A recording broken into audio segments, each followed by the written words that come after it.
Okay, so again, now I'm going to give you 1 minute to discuss the intuition.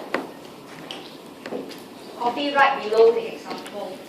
So why is it now that the exchange rate is expected to drop? Interest rate in Singapore will go up. Go through the case B intuition again. Apply it. It's the same logic. If Singapore dollar will depreciate, what would investors do? And how does their reaction affect funding in Singapore and the interest rates?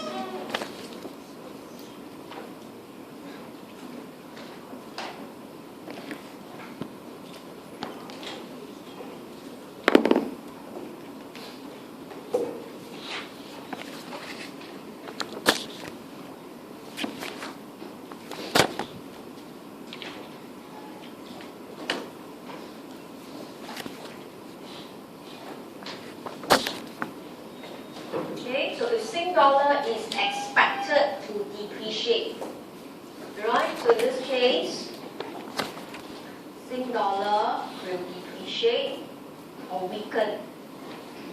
It means investors, we're not talking about firms, talking about financial investors. People are sending in money freely between countries.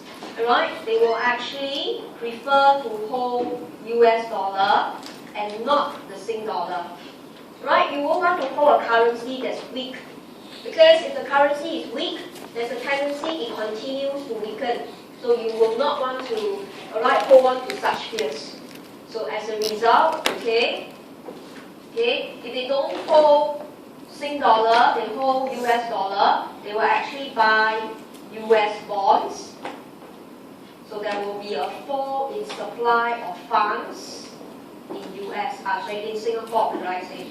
The money will flow out of Singapore. Okay, so therefore, there's not enough funds in Singapore. The money leak out. So in this case, financial institutions in Singapore will have to offer higher interest rates, alright, to retain as much funds.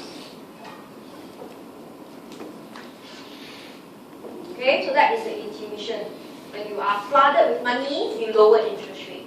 But when you are running out of funds, you want to retain it by offering higher interest rate.